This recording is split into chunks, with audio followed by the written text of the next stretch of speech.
Good morning sa tanan nila sa atong online morning devotion ining adlaw nga Friday. Come on, let's start the day right by worshiping our God. Kaya nagpabilin pa nga atong moto nga seek ye first the kingdom of God and His righteousness, and everything shall be added unto us.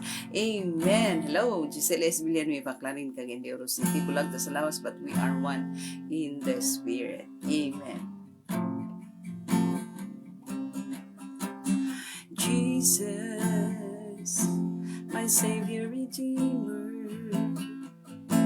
my Lord and my God, my Master and King, loving, holy and righteous, faithful and true, merciful Father,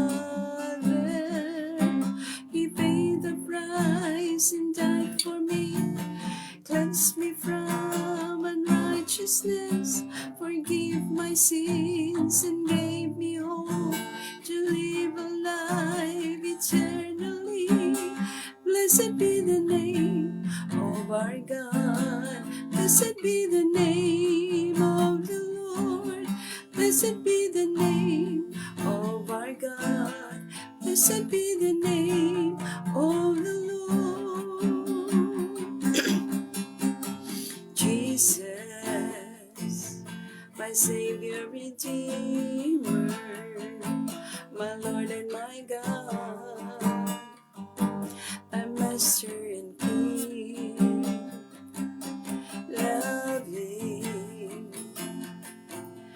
holy and righteous, faithful and true, merciful Father,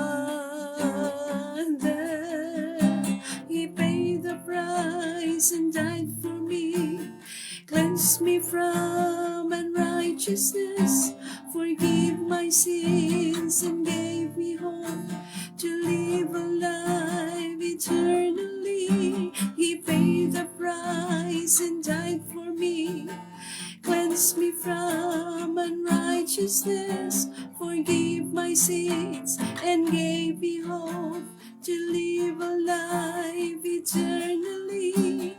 Blessed be the name of our God. Blessed be the name of the Lord. Blessed be the name of our God. Blessed be the name of the Lord. Blessed be.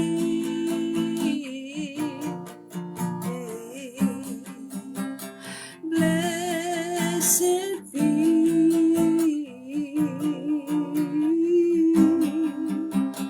Blessed be.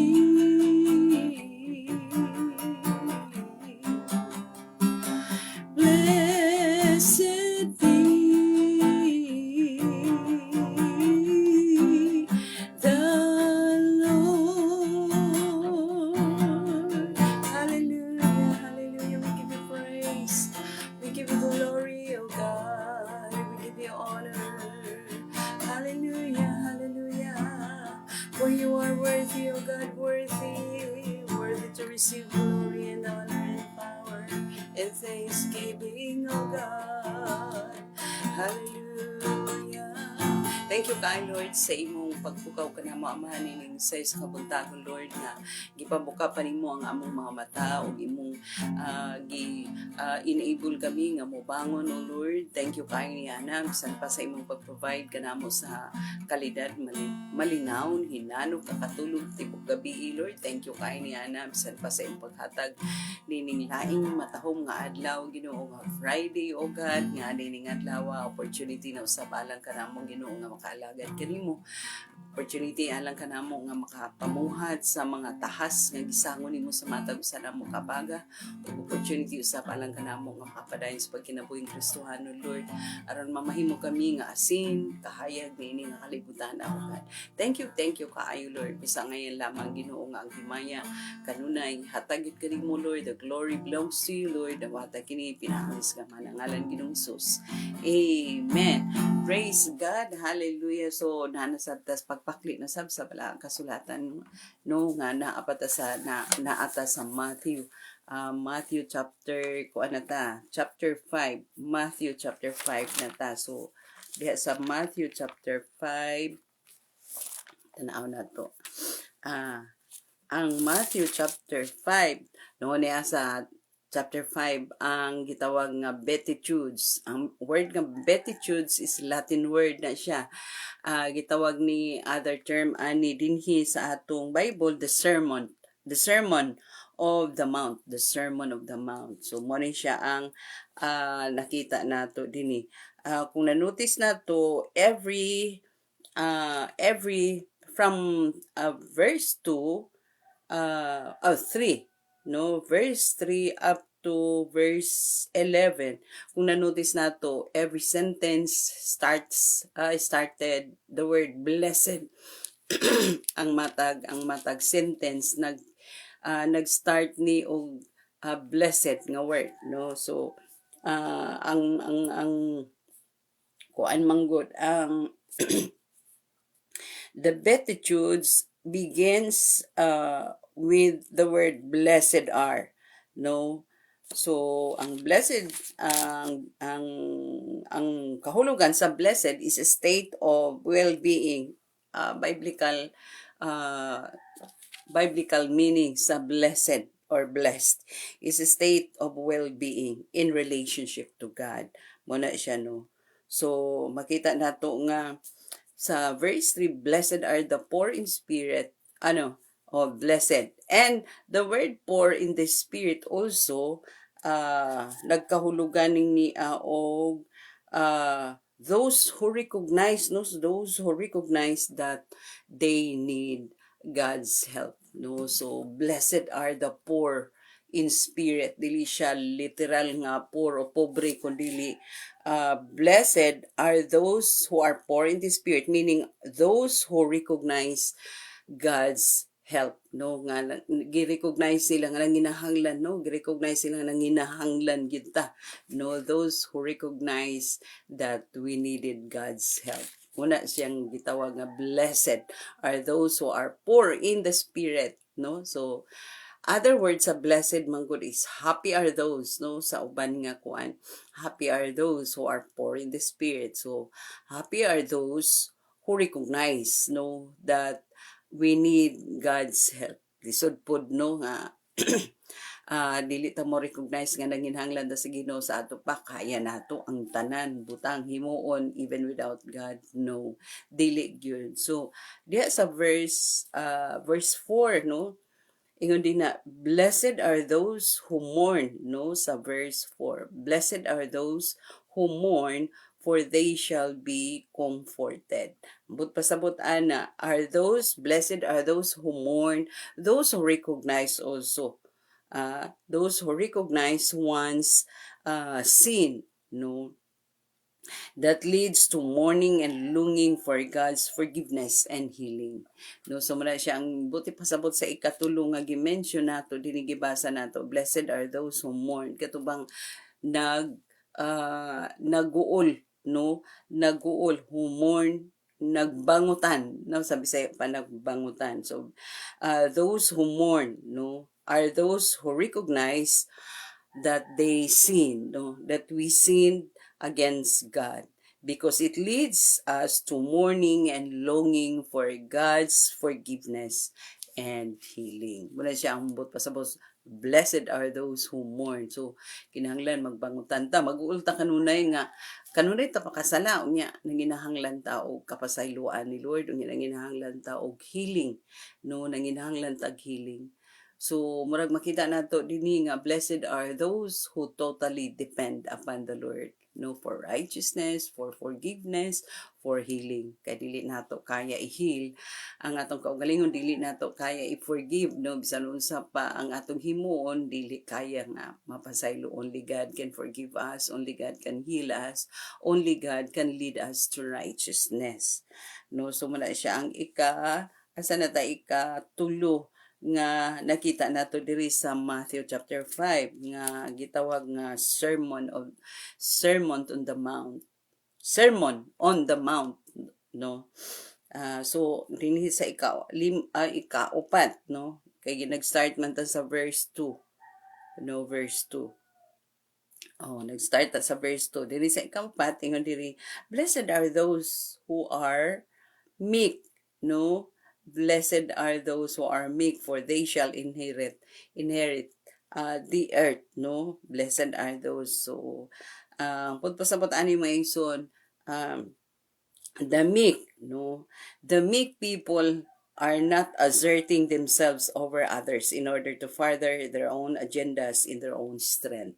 Muna siya ambot pasabot, no? Sumbot pasabot nga dili taga pasigarbo, no, dili taga pasigarbo, mikta dili taga pasigarbo para lang ang atong kaugalingong agenda atong ipropaganda, ang atong kaugalingong agenda, ang atong kaugaling katakus nga tungod sa ato nakaya nato ang tanang butang, no, dili gyud.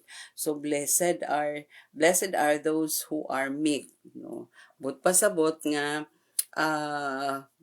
we are not asserting ourselves, no, we are not asserting ourselves over others just to further our own agendas in our own strength. Muna siyang magpasabot.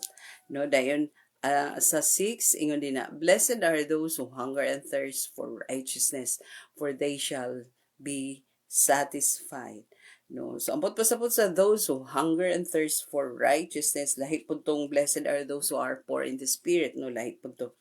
Kani lahit pud ni, blessed are those who hunger and thirst for righteousness. Ambot pasabot dinhi that those, no, happy are those, no, those who are longing for God's righteous character to be manifested or to be evident in our lives, to be manifested in our own lives. So muna siya ang pasabot sa blessed are those who hunger and thirst, katong naglong kanunay sa righteous character ni Lord nga magmanifest o makita sa kinabuhi nato. So maday na siya ambot pasabot sa blessed are those who hunger, nagdesire, naglungta, naglonging ta no nga unta mahisama ang atong kinaiya, atong kinabuhi ni Ginoong Hesus, kinaiya nato mahisama unta sa kinaiya ni Ginoong Hesus nga humble, no, humble, righteous, inana, loving, merciful, inana, no. So those who are longing for God's righteous characters to be evident or to be manifested in our lives. Muna siyang pasabot sa blessed are those who hunger and thirst for righteousness. Dapat ang Kristohanon ingon ana kiday no nga maglong kita kanunay nga mahisama ta ang atong kinaiya, mahisama sa kinaiya ni Jesus. O ang verse 8, no, verse 8, verse 9 basahon nato ang verse 8 o verse usahon na to. Blessed are the pure in heart, for they shall see God. Nanginahanglan gid ta, no, nanginahanglan gid ta aning atong kasing-kasing nga mamahimo ni siya nga pure in the sight of God. So si Ginoong Hesus nagtudlo gyud mahitungod sa purity in heart, no, kay pwede man nato malimod sa laing tao, no, ang tinuuray nga kondisyon sa atong kasing-kasing, ang tinuuray nga sulod sa atong kasing-kasing. But the Lord Jesus Christ is expecting, in fact he teaches kaning mga disipulo, he is teaching his disciples to have a pure heart, no. So kita po God expecting us, so Jesus Christ is expecting us to have a pure heart, no. So manang na so makita na to nga the heart yun is the most important thing sa kinabuhi sa mga Kristohanon, no. It is a matter of the heart. Kaya pwede man outwardly good tatanawon, but inwardly dili day good. Because in the sight of God, dili man atong malimod ang tinuod nga kondisyon sa atong heart. So, Jesus Christ is after, no, is after of the heart. So, makita nato din no, nga blessed are those who are pure in heart, for they shall see God. Kung dili pure ang atong kasing-kasing, dili ginato kita ang Diyos, no. So purity in heart is the most important thing. So muna nakita nato niya. And then in 9, 10, and 11, basahon na to ang blessed are the peacemakers, for they shall be called sons of God. Blessed are those who are persecuted for righteousness' sake, for theirs is the kingdom of heaven. Blessed are you when others revile you and persecute you and utter all kinds of evil against you falsely on my account. Rejoice, tama sa 12, rejoice and be glad, for your reward is great in heaven. For they persecuted the prophets who were before you. But po sa pag-ani mga igsoon nga, happy are those who promote God's message of peace, no, concerning Jesus Christ. So happy are those who makita na to, there's really joy in our heart no nga na ay atong gabation nga unspeakable joy so sa to kasing-kasing kung pakahimot sa mga buluhaton sa Ginoo, especially when it comes to sharing the word of God, preaching the word of God. Mao dinhi siya nga blessed are the peacemaker, for they shall be called sons of God. Katong lakaw, nag-share. Peacemaker ang tawag nato, anak. Kaya ang atong gi-share is good news, gospel about the Lord Jesus Christ. Mo man ato, once we go and propagating the good news about the Lord Jesus Christ. So we're considered peacemaker. Peacemaker, dili na enemy ang Ginoo ug ang tao, kundi kuan na kanang friends, no, restored relationship na ang tao ug ang Ginoo. So every time we go, we are called peacemaker tungod kay gispread na to, nagkuanta nagpropagate ta og kalinaw, no, nga naanay kalinaw between God and man, no. So kalinaw tungod kay dili naman enemy, no, dili na enemy, nanay peace, no, nga nag-bridge ka na to between our God. So, when we go the eye, we are called peacemakers. So, blessed are the peacemaker, for they shall be called sons of God. Kinsa pa manggoy lain magpakabana sa buluhaton sa Diyos, kundi ang mga kaanakan sa Diyos. Walay laing mag-take care sa buluhaton sa pamilya o sa buluhaton sa amahan, no, gawa sa mga anak niya, no, may mo propagate, may mo tabang og kaning tabang og spread sa mayong balita, no. So mga Kristohanon ra, so every time we go and share the gospel, we are called peacemakers, no, because we are propagating or spreading the good news about the Lord Jesus Christ. So matawag ta nga peacemaker. And sa 10 pod, no, blessed are those who are persecuted for righteousness' sake. Parera ang verse 10 o 11 and 12. So, ang pasabot anak may suon nga blessed are you kung gi-persecute ka, kung ni-undergo ka og daghang mga pagsulay, daghang mga pagbugal-bugal, kay nakapartake ka sa suffering ni Jesus Christ, and also the suffering of the people of God in the Old Testament, no. So sa mga gi-persecute sila kaniadto, gi-persecute punta, o kung persecuton ta, dili ta mag-goal, dili ta magbagot-bot, kung dili pasalamatan din magbalipayon dito, pasalamatan nato kung persecute ta, kaya nakapartake ta sa suffering, just like the suffering that the Lord Jesus Christ has undergo, no. And even the prophets or the people in the Old Testament, gi-persecute sila during those time. Kung gi-persecute po ta karong mga panahon na, dapat dili ta mag-goal, pasalamatan pa yun nato, no? Dili man nato naong no, naong sa naong pasalamatan nato ang nag-persecute sa ato, kundi in our prayer, in our quiet time, ingin atong litukon, Lord, thank you kay sa mga trials, thank you kay sa mga testings, thank you kaayo, Lord, sa mga persecution nga gialaw nimong mahitabo sa akong kinabuhi, Lord, kay paka cry out po kanimo unya natabangan pud ko aron nga ma-measure nako ang akong stature as a Christian, na kay ang mga pagsulay it's an opportunity to gauge, no, kung unsa ang asa na ang level sa atong pagkakristohanon, asa na kataas ang atong naabot sa atong pagkinabuhing Kristohanon, nahisama na bata kang Ginoong Hesus, wala pa ba, no. Muna gayon ang bala ang kasulatan nga a servant is not above his master. So kung gi-persecute si Ginoong Hesus, kung gi-persecute ang mga tao kaniadto, persecuton pud ta. But depende how we handle the persecution, how we handle the testings and trials in life. Depende ra na kay kung magbagot buta, nakabalugid ta nga dili makahatag kay mayaan sa Ginoo ang murmuring, no, ang pagbagotbot. This is part and parcel of a life of a Christian, no. Kung tinuod kang Kristohanon, ma-undergo gid ka og mga testing, ma-undergo gid kang mga pagsulay, no, ma-undergo gid kang mga bugal-bugal, no. Ingon dito, blessed are those who are persecuted. Kung wala ka persecute ay opposite kay kung wala ka persecute, adili ka blessed. Dabi kay ingon man diri, blessed are those who are persecuted. Pagabot sa 10, blessed if people are reviling you, no. Grabe, mapugal-bugal gid lagi. Istoryahon ta, no. Kanang behind our back, no. People are reviling us, they're going to talk to us behind our back, no. Inatubang ay dili mo istorya maayo kay pero sa talikod di ay wala na. So blessed are those blessed are those who are persecuted. So, lahi gid kay contrary kay sa atong human point of view, no, nga kung persecuted ta magkuan man ta bagot po na inani kapoy ba kay Lord inani di pero dili di ay. Grabe ang Sermon on the Mount, no, nga gikuan ni Ginoong Hesus.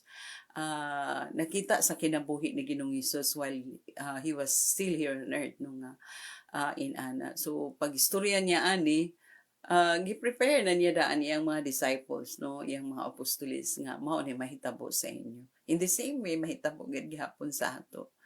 But magpabilin gitang magbarog, no, kay kung mo lagi kung gikuan ni gihawanan naman daan ni Lord ang dalan, no. So igo na lang ta mo follow sa iyang steps, no.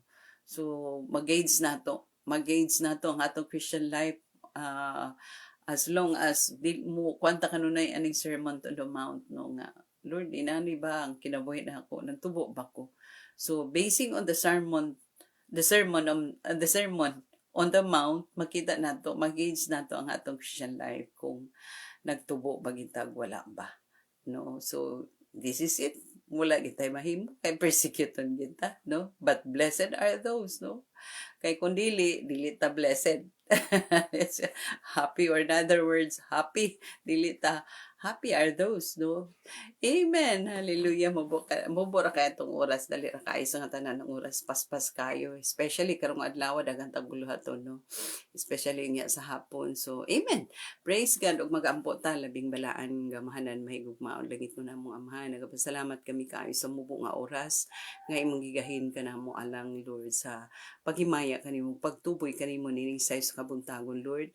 Thank you kaayo Ginoo sa imong pakiguban kana mo amahan diri sa online, Lord. Dong gimaya imuha gyud, Lord. Ug naga-pray sab kami sa mga kaigsunan nga manarbaho karon, Lord. Bani sila, gami sila, provide kag kusog katakos kanila aron makaya nila ang mga backlogs, makaya nila ang mga isangon sa ilang nga trabaho sa opisina. Mga estudyante usab, Lord, uban usab sila Ginoo sa eskwelahan, taga islag strong comprehension masabtan ang mga leksyon ug tugot Ginoo nga imong kahayag magdanag sa ilang kinabuhi sa school. Bisan pa sa mga teacher usab, ipadana usab ang imong kahayag kanila diha sa school. Busy sila sa pag-prepare sa opening of classes karong Monday. Bani sila, Lord, tagay sila kaalam sa pag-prepare sa ilang mga lessons. Bisan pa man Ginoo mga kaigsunan nga nay mga online nga trabaho, ikaw maga-bless kanila, oh God. Thank you kaayo Ginoo sa process of molding nga imong gihimo ngadto kanila aron, Lord, i-honor ka kanunay diha sa online. Bisan pa man Ginoo, thank you usab, Lord, sa mga kaigsunan nga nay mga business nga gipang-manage Ginoo nga imo silang tabangan Ginoo nga mo prosper sa ilang business as long as they continue to honor you diha sa ilang negosyo, o God, nga mapasidunggan ka kanunay. Kaya ngayon lamang, Lord, tungod kay ang kagahuman sa pag-prosper, naaarag yun sa imong gamhanang kamot, Lord. Busan salamat kaayo, Lord, sa process nga ginahimo nimo sa ilang business aron maasinso sila. Dalaygon ka gid, Lord, sa walay katapusan amahan, dawata ang among mga pagpasalamat pagdaig paghimaya pinaagi sa gamhanan nga ngalan Ginoong Kristo nga among Ginoo manluluwas. Amen. God bless us all until next morning.